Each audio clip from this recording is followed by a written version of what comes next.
Hi everyone, I'm Sue Stacy, and I'm pleased to be here today with Debi Keyte-Hartland, early childhood trainer and consultant who's based in the UK, actually very close to where I was born and raised in Birmingham. So we're both technically Brummies. But although she's based in the UK, Debbie has worked all over the world with educators through speaking and workshops and actually long-term relationships as well. Debbie has been in dialogue with Reggio Emilia for a long, long time. Today, we're going to be talking about Reggio Emilia, and in particular, Debbie's relationship with the approaches in their schools and how those have evolved over time. So thanks for being here, Debbie. Welcome. Oh, Uh, it's an absolute pleasure to be here. So we're going to start with, if you can think back, I think you've been in Reggio Emilia over 15 times, which is amazing. I doubt if there's anybody, there are not very many people in the world who've been there probably that many times. So I'm interested to hear about your very first visit to Reggio Emilia. And could you remember the feelings and the thoughts that came up for you during that very first visit? And when was that? Yeah, my first visit was back in it must have been the late 1990s or early 2000s. Um it was around like 1999, 2001, around about that time.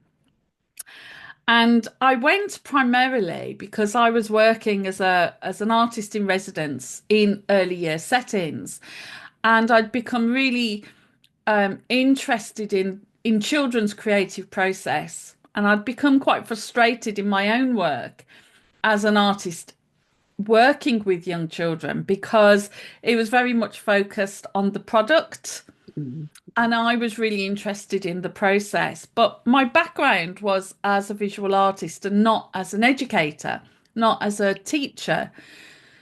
And so I was working in an early childhood centre that was very much inspired by Reggio Emilia, and they sort of introduced me to this place. And I can honestly say that on my first visit, I went because instead of like me, where I was doing a week in a setting here and another week in a different setting, or occasionally it might be like I might be there for 2 or 3 weeks. It was all very short term blocks of work. I went to Reggio Emilia because I was fascinated that they had this atelierista role that was a person who was permanently based in their settings. And so I went along just to find out what that was about, really. I don't think I really knew what I was getting into or how life-changing an experience it was going to be. Um, and so I went, and I remember, I'll come back to the experience, but I remember coming back and people saying to me, "Oh, so how was Italy? How was it for you?" And I couldn't speak. I couldn't find the words to describe what an important um, encounter that it had been, because I think what people wanted was like a sentence or two sentences to sum up, and it was so much more than that, so much more than that. And I came back with many more questions than what I went out with. Um, and so yeah, my first encounter with Reggio Emilia, it was an advanced tour that I went on. So it was really meant for people who had been to Reggio before, and I'd kind of snuck my way into it. And I've still got my sketchbooks. Every time I've been to Reggio, I've kept a visual notebook or and this first one is just full of setups. Of course, you couldn't take photographs of things. Right. And what I was really interested in was what they did with the children. What materials did they use? How they use things like things that were overly, that I consider to be like, this is what Reggio Emilia is about, the light box, the Yes. mirror pyramid. Yes. all those things. And so I look through my pages now, and what I was trying to do was imitate. Yeah. And I think that's what I did, that I came back from Reggio Emilia. I'd seen something that really resonated with me, both politically, but also in terms of that image of the child.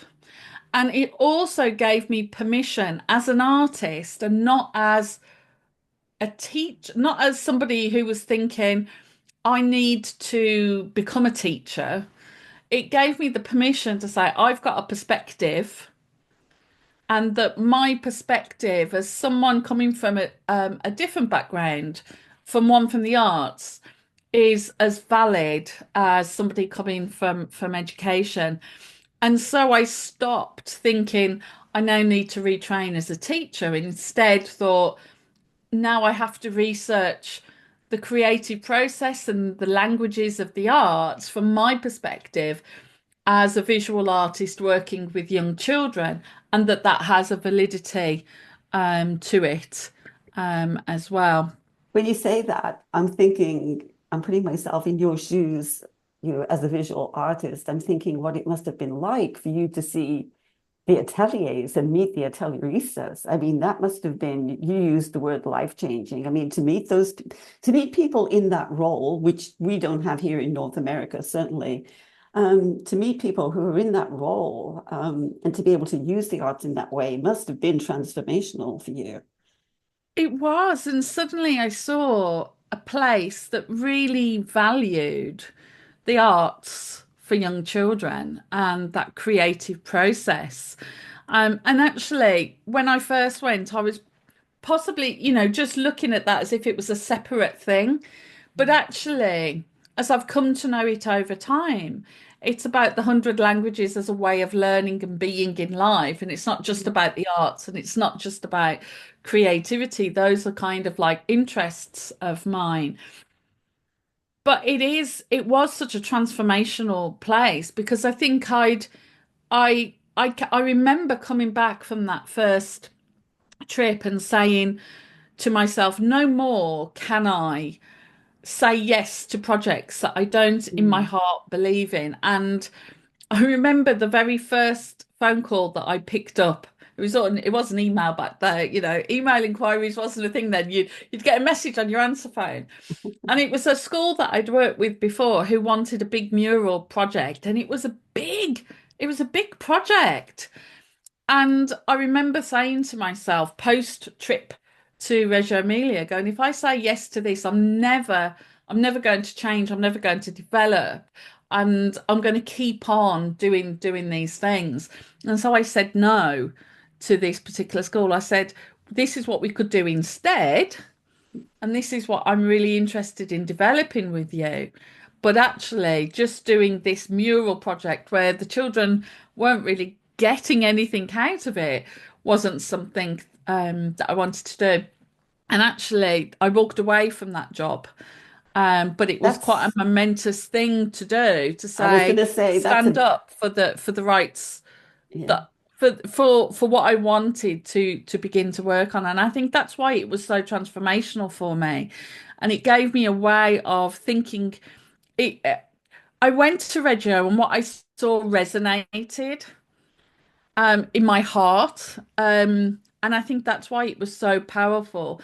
And when I came back, I began to develop the language really to defend what I thought was children's rights to a particular quality of an education that I wasn't seeing.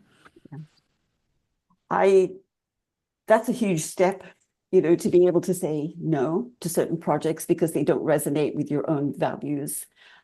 We see that here in North America and in other countries that I've worked in. Um, we see pedagogical leaders these days, learning to say no, or learning to try to adapt what people want in terms of training to something that they can work with, pedagogical leaders, what they really believe in. And I'm seeing a bit of a shift towards that. But in connection with that, you often work with educators who are examining approaches from Reggio Emilia how do you support them in understanding sort of the practices within Reggio Emilia? And I know in my own work with emerging curriculum, Reggio Emilia, reflective practice, documentation, um, the values or the beliefs that are already present aren't really aligned with my own, but I see opportunities there. Sometimes there are opportunities to really work and collaborate with people and reach a deeper understanding. Now, Reggio Emilia, all the approaches there are so complex. How do you start to work with educators who are sort of enamored with the approach? Let's put it that way. Yeah, I think it starts off with a conversation to find out what is it about Reggio Emilia that resonated with the setting the that I'm working with. Um, and what I've come to realize, I think, over the years is that you need to find a shared place Mm, of dialogue, yeah. first of all. And that it's not about, doing a big, massive transformational project, but that it's thinking about the daily encounters, the small things that we do with children. And so finding something we want to research, finding something we want to learn more about together, and very much setting it up as, and I suppose my background is in the arts, but actually I've come to develop myself more in line with the pedagogista. And when I was doing a lot of work in Stockholm at one point, and they said, "Oh, do you know what you are? You're a pedagogista with an atelierista training." And Perfect. yeah, and I was like, "Yeah, that feels right." I don't know what you'd call that. Um, but because I'm very much interested in this idea of from Reggio Emilia is how we form ourselves, so it's not about professional development that is doing to you.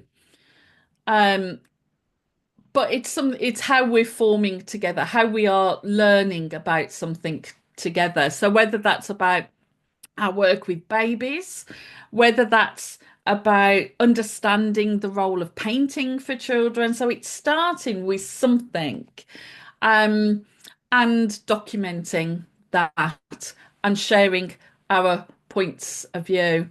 And I think for me, that's where it's been really meaningful work and quite transformational work, as opposed to going in and a setting or a school or an organization saying, you know what, we just want to look Reggio Emilia. And I've kind of learned to spot places that focus in on the aesthetics of Reggio Emilia in terms of what it looks like, as opposed to how in Reggio Emilia they use aesthetics as an amplifier or generator for learning. And those two things are very, very different. One focuses on the look, Mhm. one focuses on the learning that's taking place. When you mentioned, sort of formation, the formation of self and approaches, I guess that is fomentazione, as they would say in Reggio Emilia. There's a lot of vocabulary in Reggio Emilia that we don't have an English equivalent for, like progettazione. It took me a long time to understand that, but I've just finished reading The Role of the Pedagogista in Reggio Emilia, and what a fabulous book that is. It took me about 2 or 3 reads to actually completely understand it. It's very deep and very complex and very wonderful. But that whole idea of formatazione, the formation of the educator, it sounds like that's had a huge influence. Thinking of it in that way, as the pedagogista would look at it, has played a huge role in what you're doing. Um, and so you've mentioned one of the biggest misunderstandings, and I come across this too in my work, that the look is very important. And I think when I think back to my first reading about Reggio Emilia, decades ago when I first started to explore their way of being. When I saw photographs of classrooms in Reggio Emilia, they were quite awe-inspiring. The aesthetics were quite awe-inspiring. But I think we have to have a deeper understanding of what aesthetics are. Could you speak to that? You being an artist, you could probably speak to that, about how we sort of misunderstand the term aesthetics. Yeah, I think often aesthetics is just seen as a values-based judgment to do with beauty. What Mm. does a beautiful environment for children look like? And aesthetics can be used in that way to describe something as beautiful. I think in Reggio Emilia, design is a very strong aspect of how they design physical environments for children. I remember, for example, on my first visit, they talked about the design of where the babies ate together at a table. Now, I was working in centres with babies where it was quite normal to almost like line the babies up in little high chairs in front of you, and you would go along the line and sort of feed each one. And that was my normality. And they had designed a table for babies to sit around together so that they could face one another, so that they would always be in dialogue with Mm. each other as babies in a high chair. And I thought, gosh, they're really thinking about the design of the space, but what the design activates, Mhm. what the design amplifies, what the design generates. And I think aesthetics, and Vecchi talks about Gregory Bateson's ideas about aesthetics in her book, as aesthetics being a connector between one thing and another. And it's how they use aesthetics, the aesthetics of materials to connect to children's ideas that they might be working on. So it's nothing to do with putting things in baskets or having access to natural materials only, or making things look inviting for children. It's got nothing to do with the presentation of it in terms of those ideals of beauty, but it's got everything to do with presenting and designing a learning context for children to be able to make connections and to develop aha moments in their own understanding of the world. So, yes, the materials do look inviting and beautiful, but they've been designed um, in a very particular way to enable children to connect with their bodies and to connect with the ideas that they are forming around particular subjects. And so aesthetics then is seen as an activator of learning Mm. and not as something just in as a way of looking at an environment. And I think it connects much more with Gregory Bateson's ideas in that way. It's it comes back to Reggio's. We often hear folks in Reggio Emilia talk about everything in relationship, and aesthetics puts everything in relationship. That materials have agency. Materials speak to us. The child is in relationship with materials. They're not only in relationship with people. In the book that I just mentioned, The Role of Pedagogista, it's interesting because you mentioned examining everyday routines, and for instance, the infants eating together. They spend a whole chapter in that book talking about how to lay a table, how to set a table, because the 5-year-olds in this particular setting in Reggio Emilia always set the tables ready for lunch, and they knew how to do that. They brought the trolley full of stuff, and they knew what went on the table first and what went next, and they knew how to put flowers in the middle. Everything in Reggio Emilia very intentionally and carefully thought through in terms of routines. But then the idea was that the 5-year-olds would teach the younger children coming up how to do that. And the children's discussions the depth of the children's discussions, these 5-year-olds talking about how do you teach younger children how to do this? What will they understand and what will they not understand and what will they struggle with? So much trying to be in relationship with these younger children and think like them. Just this conversation between educators watching the 5-year-olds trying to figure this out, the pedagogista, trying to guide and collaborate in this whole process and noticing what's going on in the teachers' conversations, what's going on in the children's conversations, but everything in relationship, all intertwined. It's a fascinating chapter, and it would be something I would recommend to people to read if they want to sort of get a taste of the depth in which you can examine daily routines, which is, the intentionality of everything within their settings is something that strikes me over and over again, the thinking that takes place. Everything is so intentional.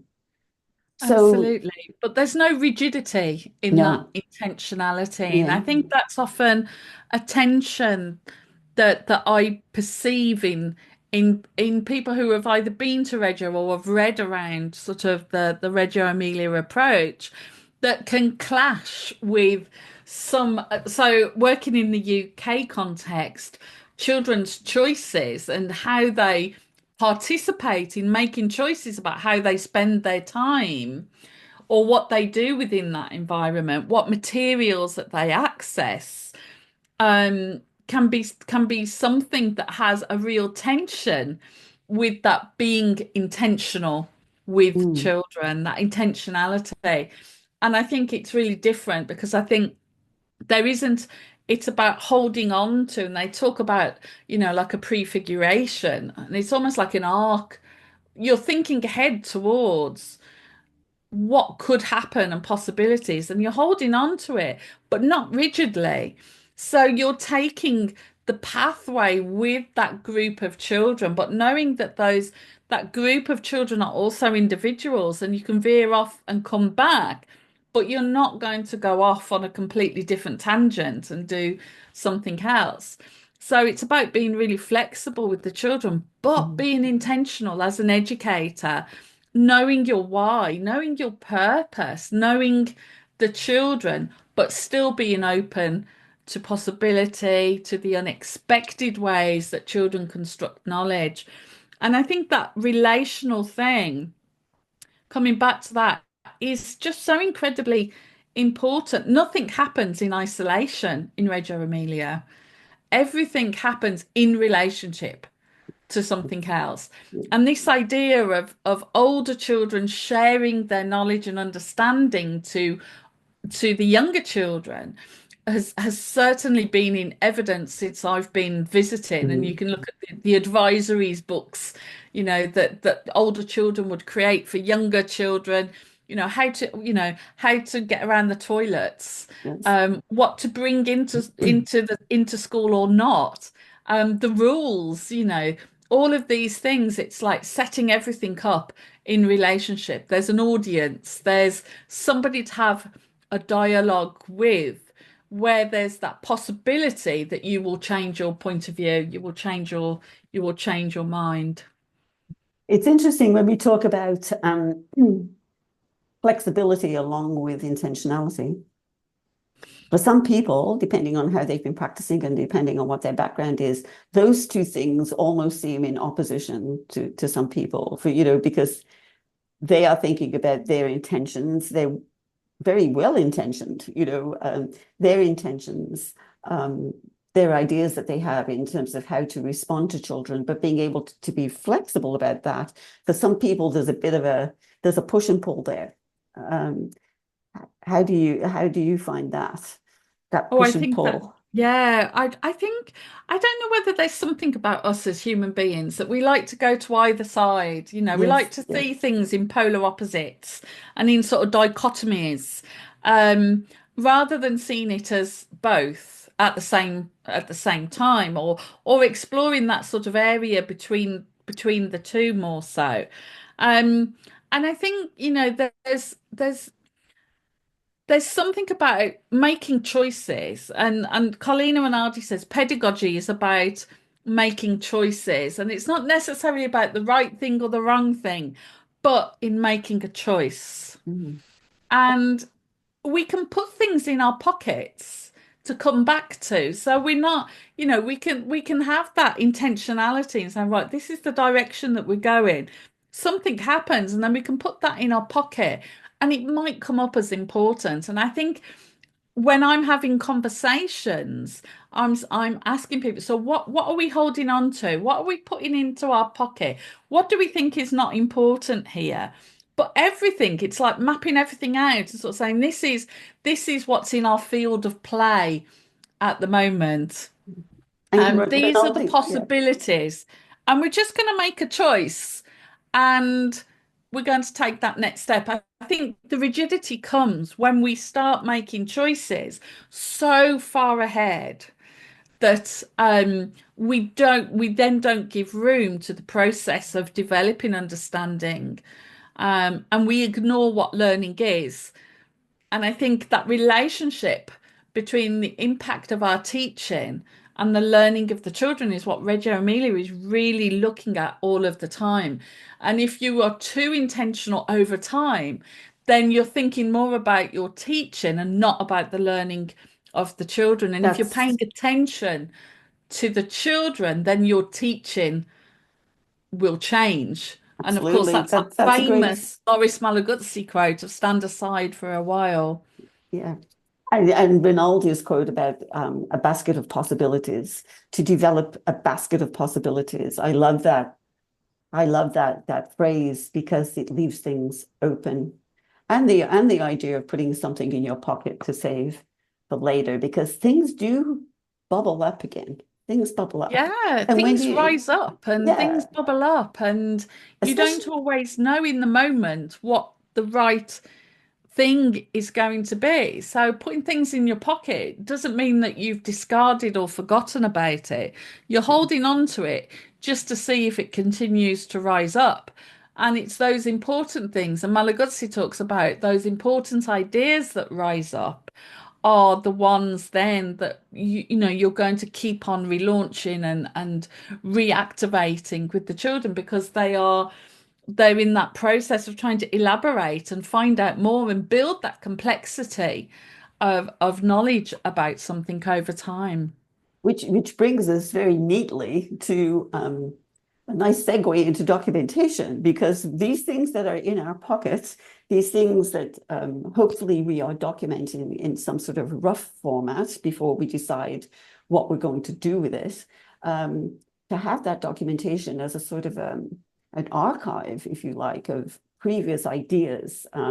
I promote in this country, I promote sketch notebooks a lot. Sketch notebooks are an idea that comes from the arts. As every artist has a sketch journal, sketch notebook, and we brought that into our practice somewhat in this province as a place for educators to jot down not only what they're observing, but their own thoughts, their own voice, their own questions, their own curiosities, because often we're puzzled by what children are doing. But we need some place hold on, to hold on to these ideas that we have in our back pocket, or things that we're not able to follow up immediately, or we're not sure that we should follow up immediately. We're often not sure of what to do next. And I think one of the huge things for me that has come out of Reggio Emilia is pedagogical documentation as a learning tool, as a thinking tool, not just a communication tool to show other people what we're doing, which is worthwhile in itself, but as a thinking tool. And I think I have such gratitude to the folks at Reggio Emilia for sharing the idea of documentation with us. And for you, as an artist, I imagine that, design and documentation play a big part in what you do with educators. They do. And I think, I've been on such a journey with documentation over the years, because when I came back from that first visit, I thought, right, I've got to document everything. this is what I've got to do. I've got to document because this is my learning. And so I very much saw it as a tool of reflection and a tool of learning. And I documented everything I could. And in documenting, at the time, what I was doing was creating huge narratives, photographic narratives with the dialogue of the children, sort of detailing point by point what they were all doing. And I did that for a number of years. And I was exhausted because I was spending all of my time, all of my weekends sat there trying to catch up with everything that I had seen. And I thought, what happens to this documentation that I'm creating here? So I think that was my very first sort of awakening that it wasn't about just documenting everything, but that there was a purpose for the documentation. And if it was just me that was reading it, which it was, because who had time to read 20 pages of detailed, narrative about a group of children? So it would get collected or it'd be put up on the wall, but nobody read it. Nobody it or we got filed away. And I thought, right, what's the point here? What's the point in my context for documentation? And that's when I think was a real sort of turning point, was that it wasn't to copy what I saw in Reggio Emilia, which is what I was trying to do my first visit after coming back. But it was what is it about the approach that is useful in thinking about the work that I do in my own context? And so documentation became more like a research tool for me. Mhm. And instead of these like vast Word or PowerPoint documents that I had been creating, which looked very beautiful, I then went back to something that was familiar to me, keeping sketchbooks. And it was much more rougher. It Yes, was my yes. handwritten notes, it was my reflections, it was all of that. Um, and I built up sort of vast sort of piles of data. Yeah. Really, it was research data where that I could go back and sort of track through different kinds of ideas.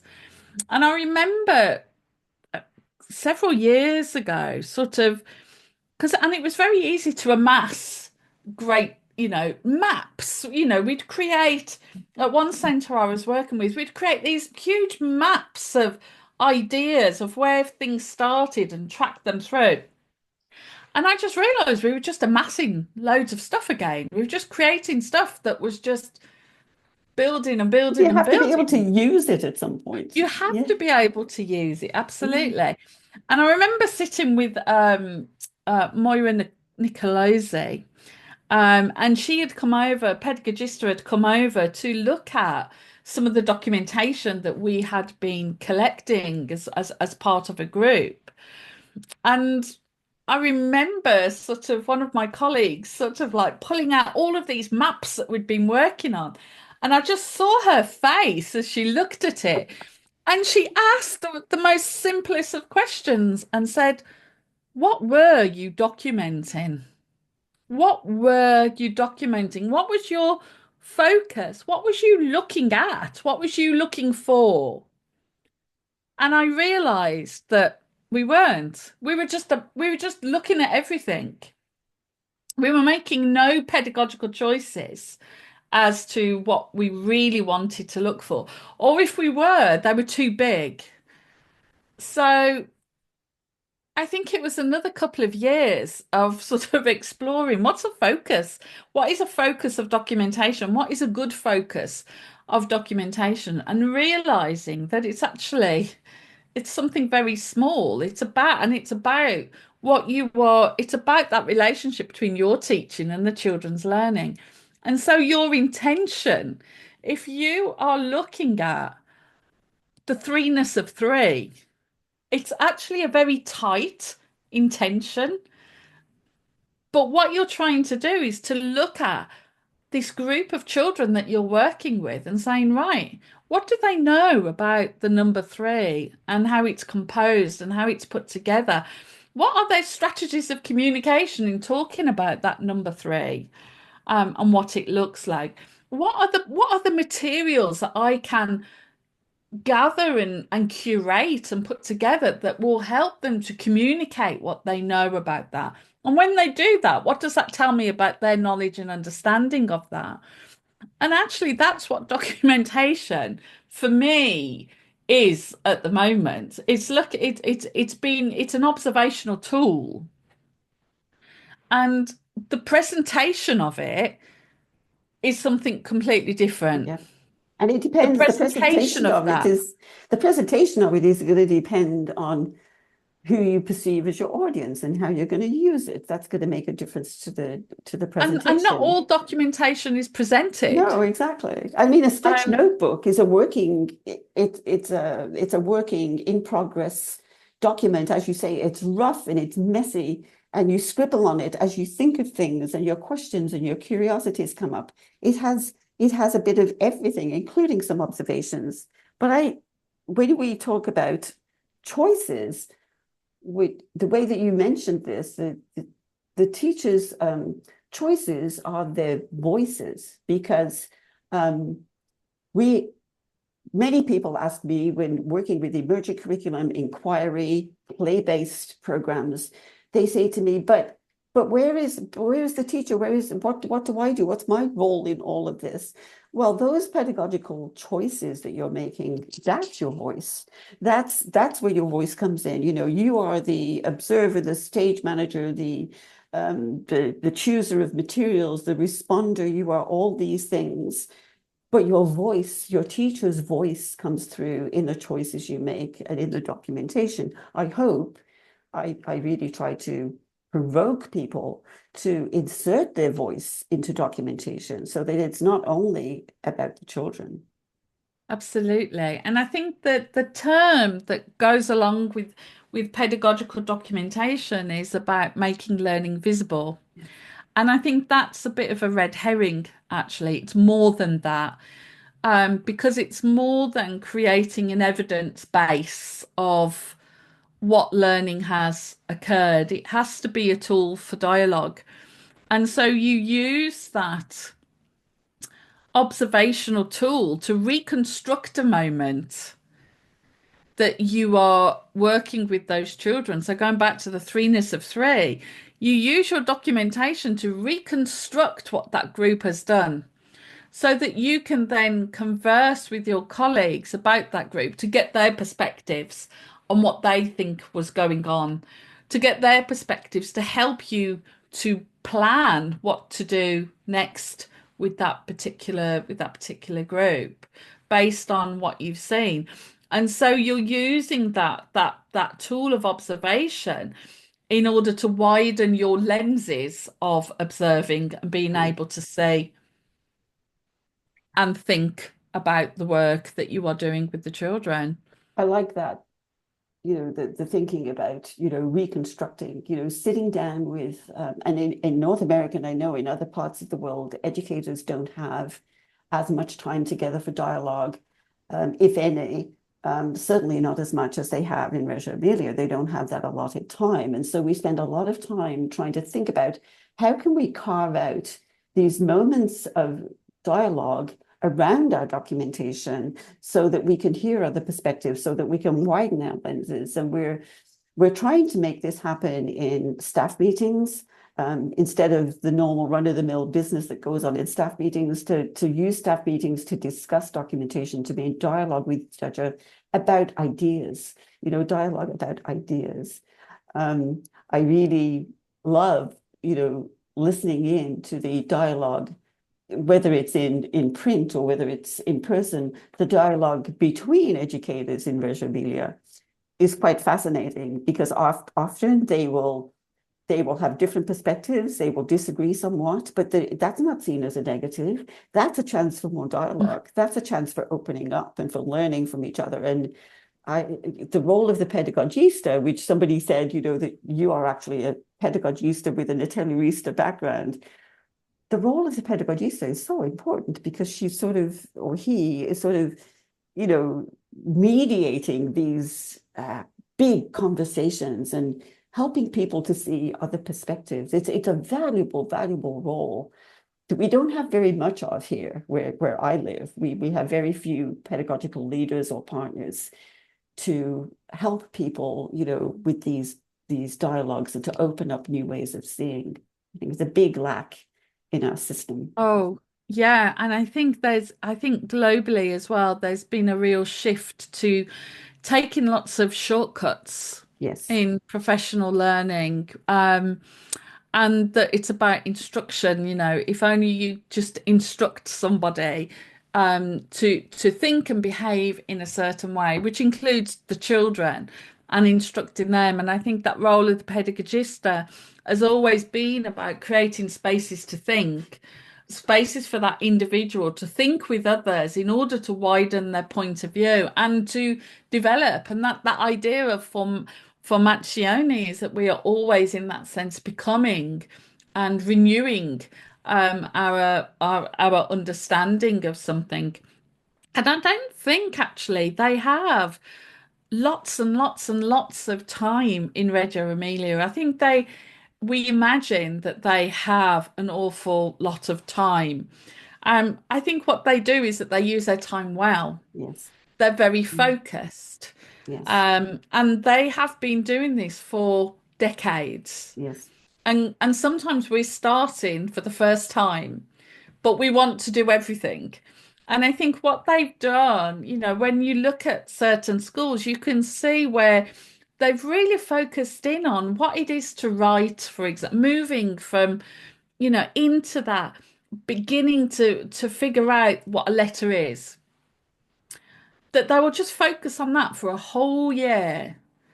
Or they will focus on how to introduce clay to 3-year-olds for a whole year.